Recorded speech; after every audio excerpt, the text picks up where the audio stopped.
Guys, look who I found. I found Ian, one of our long-term customers, Doc Wrangler. If you follow him on Instagram, you've got your YouTube channel too? YouTube now, yeah. I started awesome. YouTube. So it's been taking off. I'm seeing a lot of your adventures. So I wanted to grab him. You came in, I don't know, maybe 2 years ago? Yeah, it's about that. Yeah. Right? Yep. Picked up one of the iKampers, the Rocky. We commonly call your setup in the shop the backwards hat. Okay. Right? Yeah. Because he's one of the few guys that's running the iKamper backwards, meaning that it actually opens up on the driver's side, right? It might be more aerodynamic, you know, with the whole bubble in the front and tapered.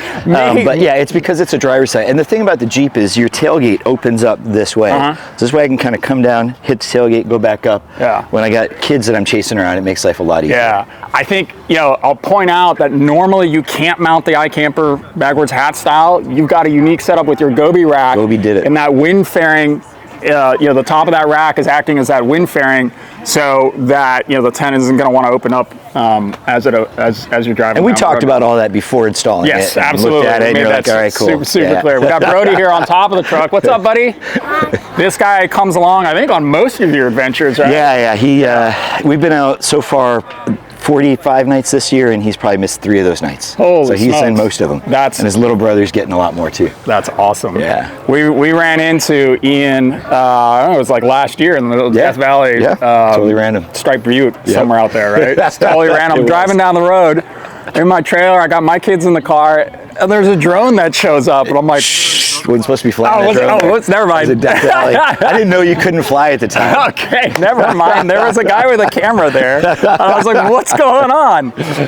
Anyway, so tell me a little bit about the Jeep. Obviously, we got a JKU here. What year is it? And tell me what you've done to it. So this is a 2013. This was the 10th anniversary of the Rubicon. Oh, wow. I didn't buy it because of its 10th anniversary. I bought it because I liked the color. Okay. I got this thing about what do they call this color? 4 years ago. This is Anvil. They only made it 2013, 14, 15, and then they stopped it, which I saw them on the road, and I was driving a Rescue Green JK. It was an 07. Yeah. I was like, that's going to be my next color. It's going to be one of those guys. It is a good color. Got it on Craigslist off of somebody, and then just started doing stuff to it. Yeah, awesome. So you've got a Warren winch up front. Yep. So AEV bumpers on the front and back. The lift is AEV as well. Okay. A lot of stuff on the bottom was kind of replaced over time. So all the ball joints, I did them, you know, kind of one by one as they wore out. Drive shafts, other things. You can see this is kind of fun. I put this on front hitch mount. What are you using that for? So I got a Sur-Ron X, and so what I'll do is I'll put that on there and mount it here. Perfect. I actually run the Sur-Ron off the back when we're doing freeway stuff. Okay. But when you go off road, it's better to have it sometimes in the front, so that when you get those crazy angles, you're not dragging it. So as you're driving to wherever you're going, call it Death Valley, it's on the back. Yep. But then once you hit the dirt, and you put it in fork, goes up on front. You put it in front. Yeah, that's clever. There's just certain places where I have to do that. And then I actually am adding another one to the top, not for the bike, but just to be able to like put cargo racks and stuff. Okay. And so another hitch. Oh, okay. So I've got 3 trailer hitches on this thing. This guy, it's like a train over here. He's got all sorts of stuff going on. Yeah, right.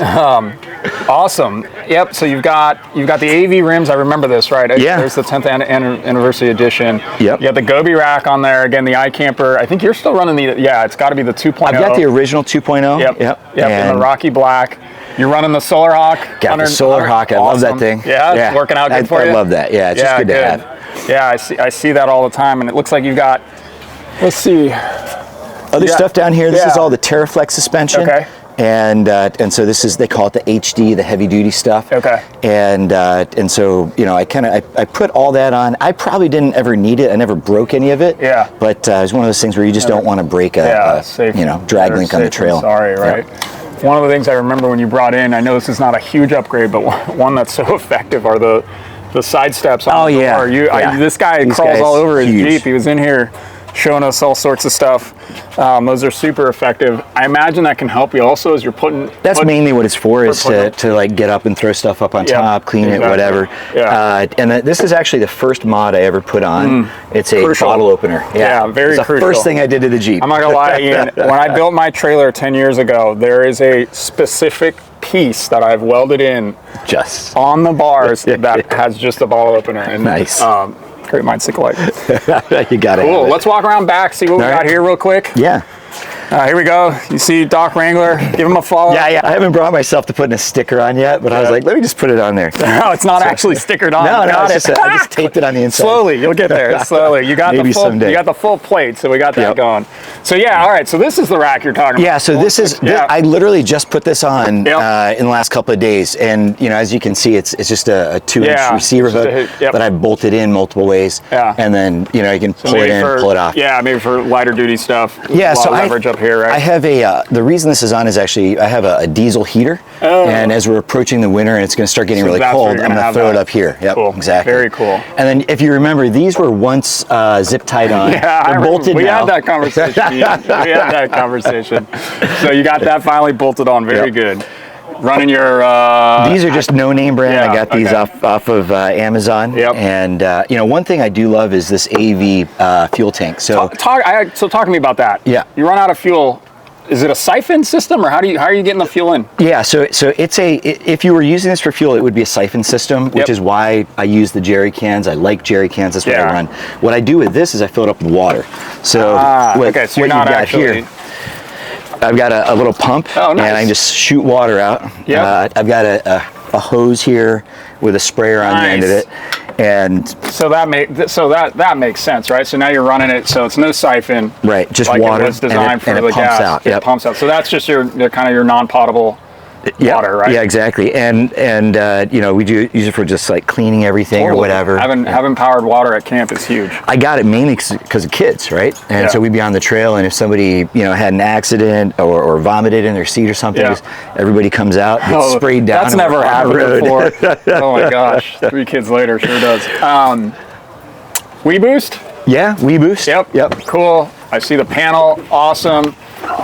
Let's cut over to over here. You're running some sort of 270. What you got here? Oh, the Overland Pro. Yeah, right. Yep. Cool. So I like this thing a lot. I didn't realize I needed an awning until I got the awning, and all of a sudden I start popping it out all the time, and I would say is way better. I would say customers that are coming into the shop, well, first thing is rack tent.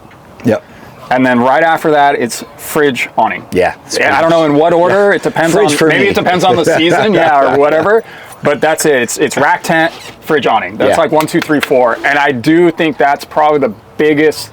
Those mods are the biggest changes you can make to your vehicle, from taking it to a standard kind of regular SUV that can go to a lot of cool places to an SUV that can go a lot of places, but you have all your amenities, right? So stopping for lunch with these little guys, right? You got to have that awning out. Yeah. If you're in a Death Valley or you're out in Brego or in Baja or whatever, right? That awning is huge. Yeah. We just did a big 10-day trip to Baja. Nice job. And I told my wife, MVP of the trip equipment-wise was the awning. We would have been dead without it, right? So totally agree with you on that. Every once in a while rain, but for the most part, it's for shade. We're lucky here in California. Yeah. And then you've got all your stuff inside, your comms, your maps. Talk to me about what are you using for mapping? Are you using Gaia? Are you using? I have Gaia. I have Onyx. Onyx. Yeah. The reality is Google Maps is how I explore. Yep. And so I spend so much time looking at the maps and finding things that aren't actually on the other two. Yep. That I just download that map, and now that's the one that I'm familiar with. So got it. So you're using Google Maps. I love Google Maps. I use Google Maps forever. Google Earth when I'm at home on the computer. Yeah, exactly. Right? I mean, I'm sure I'm like you, just kind of trying to find cool places. The other two have their uses. Like there are times that so a lot of people use Gaia, and so they'll drop me Gaia coordinates or trails. I need it for that. Yeah. Onyx has a really great graphic interface where you can just look and see on a map where there's a trail that's near you that's been run recently. Yep. And so if you're just looking to kind of generally get off road, it's fast. But in terms of the kind of stuff that we do, it's Google Maps and figure it out where we're going from there. Awesome, man. Yeah. Yeah, that's great. You got your sliders. And then you're running those a set of 35s here, right on 35s. The Jeep all day long. Yeah, exactly. Yeah. So this truck sees a lot of use. I know it. I've seen your truck in the shop, and I've seen it out, and I've seen you out. So I know it's getting used. This isn't just some show pony. This truck is getting used all the time. Yeah. If you guys get a chance and you aren't already, give Ian a follow, Doc Wrangler, again, both Instagram and YouTube. Love it, man. Thank you. And man, we'll see you out on the trails. Dude, you know it. Awesome, buddy. Thanks.